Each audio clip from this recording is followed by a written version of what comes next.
حضرت امام حسین رضی اللہ عنہ اور شہدائے کربلا کا چہلم آج عقیدت و احترام سے منایا جائے گا۔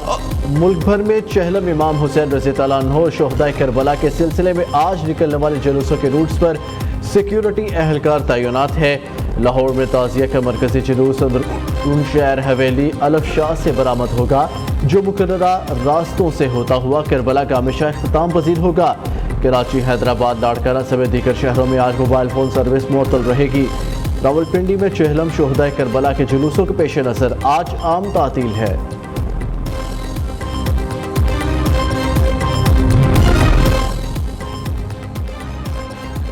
علماء کرام کو شہریوں سے شرپسند عناصر کا ایجنڈا ناکام بنانے کی اپیل۔ مولانا اورنگزیب فاروقی نے کہا، کارکنان پرامن رہیں اور شرپسند عناصر کی بدامنی کی سازش کو ناکام بنائیں۔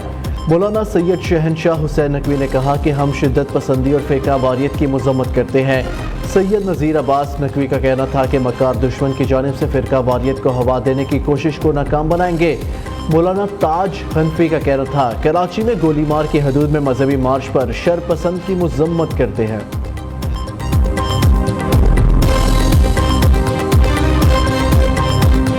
صاحب کی عرس کا آخری روز تقریبات کا اختتام دعا سے ہوگا، جس میں لاکھوں زائرین شرکت کریں گے۔ عرس کے موقع پر شہر میں آج مقامی چھٹی ہے۔ لاکھوں عقیدت مندوں کے مزار پر حاضری، کہیں ڈھول کی تھاپ پر دھمالے تو کہیں رقص، دودھ کی سبیلوں پر رشت و لنگر کا بھی خاص اہتمام، فاتحہ خوانی اور چادروں کے چڑھاوے بھی جاری۔ مونسون بارشیں برسانے والا نیا سسٹم پاکستان میں داخل، 29 اگست تک ملک کے بیشتر علاقوں میں بادل برسنے کا امکان۔ کراچی میں تیز بارشوں کی پیشگوئی، پنجاب میں مونسون بارشوں کا طاقتور سلسلہ آج داخل ہوگا۔ ڈی جی خان، بہاولپور، ملتان، راولپنڈی، فیصل آباد میں اربن فلڈنگ کا خدشہ، سیالکوٹ میں بھی اربن فلڈنگ کا خدشہ، پی ڈی ایم اے کا الرٹ جاری۔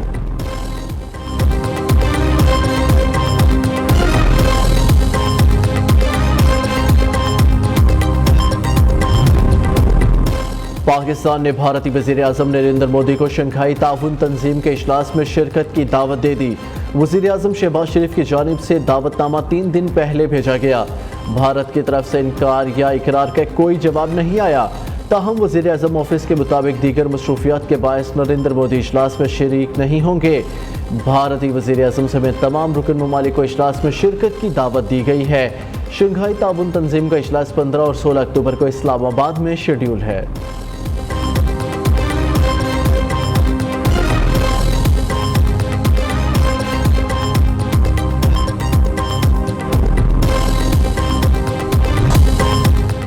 چھوٹا پیکیج بڑا دھماکہ، بنگلہ دیش کرکٹ ٹیم کی تاریخی فتح، شاہینوں کو ٹیسٹ میچ میں پہلی بار بنگال ٹائیگرز سے شکست۔ بنگلہ دیشی ٹیم نے پنڈی ٹیسٹ میں پاکستان کو 10 وکٹوں سے ہرا دیا، 30 رنز کا آسان ہدف بغیر کسی نقصان کے 7ویں اوور میں پورا کر لیا۔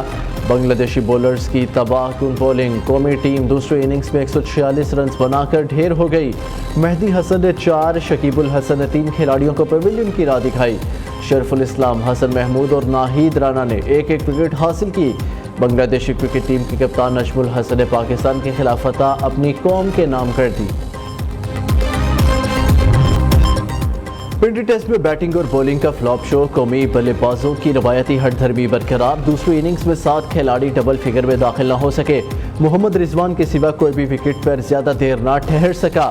وکٹ کیپر بلے باز 51 رنز بنا کر آؤٹ ہوئے۔ سائم ایوب 1، کپتان شان مسعود 14، بابر اعظم 22، عبداللہ شفیق 37، نسیم شاہ 3، شاہین افریدی 2 سکور بنا سکے۔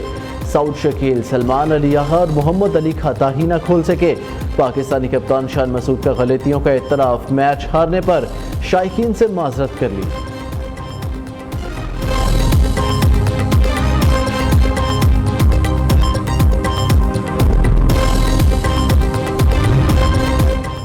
قومی اسمبلی کا اجلاس آج شام 5 بجے ہوگا۔ ذرائع کے مطابق قومی اسمبلی سیکریٹریٹ نے اجلاس کا 23 نکاتی ایجنڈا جاری کر دیا۔ اسلام آباد کے بلدیاتی انتخابات کے نظام میں تبدیلی کے لیے قانون سازی کا بھی فیصلہ۔ وزیر اطلاعات عطا تارڑ کہتے ہیں، پارلیمنٹ کے مشترکہ اجلاس میں کوئی آئینی ترمیم نہیں لائی جا سکتی۔ عدلیہ کے حوالے سے کوئی بھی ترمیم زیر غور نہیں ہے۔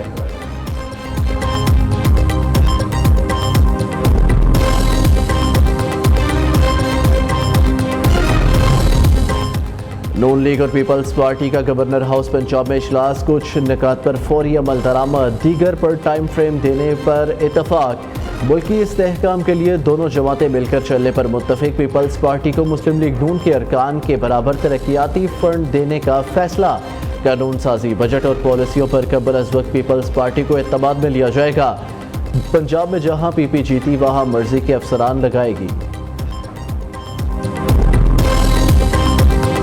حکومت کو جو اور تو سخت تھوڑے جو فیصلے لینے ہیں نا، اس کے اندر ان کو دیر نہیں کرنی چاہیے، ان کو وہ فیصلے کر لینے چاہیے۔ پیپل آر دی بیسٹ ججز۔ دو باتیں ہیں نا، ایک تو تعلقات ہے اور ایک ان کی ایڈمنسٹریشن ہے۔ تعلقات ہمارے جو ہماری دشمنی نہیں تھی پہلے بھی، لیڈرشپ لیول پہ ہمارا تعلق واسطہ ہے، ہماری گفتگو ہے، ہمارا کوئی ڈیڈ لاک نہیں ہے، کوئی بات نہیں، اور ہم فیوچر کی بات کر رہے ہیں، ہم لوگوں کے مسائل کو کم کر رہے ہیں اور ختم کرنے کی بات کر رہے ہیں۔ اگر ہم فارم 47 والے ہیں تو ان کے جو اتنے ممبر آئے وہ بھی فارم 47 والے ہیں نا۔ اگر وہ جیتے ہیں تو وہ بھی تو فارم 47 پہ جیتے ہیں، پنجاب سے بھی جیتے ہیں تو وہاں سے بھی جیتے ہیں، تو سبھی فارم 47 والے ہیں۔ بانی پی ٹی آئی کا رویہ جمہوری نہیں رہا، حکومت کو فیصلے لینے کے لیے دیر نہیں کرنی چاہیے۔ مصطفیٰ کمال کی نیو نیوز کے پروگرام لائیو ود نصر اللہ میں گفتگو۔ رہنما ایم کیو ایم کہتے ہیں پاکستان میں ہوا چلتی نہیں چلائی جاتی ہے، ہم دشمنی والے نہیں، کسی سے اختلاف صرف سیاست کی حد تک ہے، الیکشن میں کسی کی سیٹیں نہیں چھینی، ہم جیتے تو فارم 47، پیپلز پارٹی جیتے تو ٹھیک، ایسا نہیں ہوتا۔ نون لیگ اور اتحادی سن لے، آئی پی پی ایس کو لگام نہ ڈالی تو چھوڑیں گے نہیں، حافظ نعیم الرحمان کا الٹیمیٹم۔ امیر جماعت اسلامی کہتے ہیں سیاسی جماعتوں میں ذاتی مفادات کا عمل تیز ہو گیا، حکومت سن لے معاہدے پر عمل نہ ہوا تو پھر سڑکوں پر نکلیں گے۔ آئی پی پی ایس کو انکم ٹیکس میں بھی چھوٹ دینے کا انکشاف ہوا ہے، اس جرم میں تمام جماعتیں شریک ہیں۔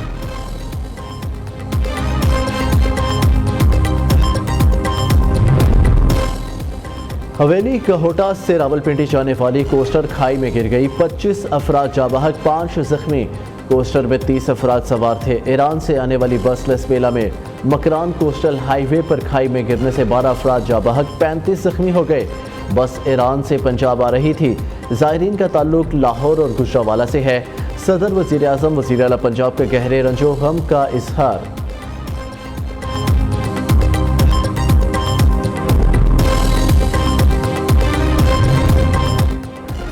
کچے کے ڈاکوؤں سے بازیاب ہونے والے پولیس اہلکار احمد نواز کی نئی کہانی سامنے آ گئی۔ احمد نواز کی رہائی ڈیل کے نتیجے میں ممکن ہوئی۔ احمد نواز کے بدلے ایک بڑے ڈاکو جبار کو رہا کیا گیا، جس پر ڈاکو نے جشن بھی منایا، تاہم پولیس حکام اس پر بات کرنے کو تیار نہیں۔ آئی جی پنجاب کچے کے علاقے ماچ کا پہنچ گئے، گھوٹکی سے متصل اگلے مورچوں کا تفصیلی دورہ کیا۔ عثمان انور نے نامساعد حالات پر پولیس جوانوں کے بلند مورال، ہمت و حوصلے کو سراہا۔ اور حج پالیسی کا اعلان سپتمبر میں متوقع، سرکاری کوٹے میں تبدیلی پر غور، پرائیویٹ حج کے متعلق پالیسی میں تبدیلی پر بھی غور کیا جا رہا ہے۔ وزارت حج کا مزید کہنا ہے کہ آئندہ سال بھی کراچی اور اسلام آباد ایئرپورٹس پر روڈ ٹو مکہ پروجیکٹ کے تحت پاکستان میں ہی امیگریشن کے انتظامات کیے جائیں گے۔ آئندہ سال حج کے دوران لاہور ایئرپورٹ کو بھی روڈ ٹو مکہ پروجیکٹ میں شامل کرنے کی سعودی حکام سے درخواست کی جائے گی۔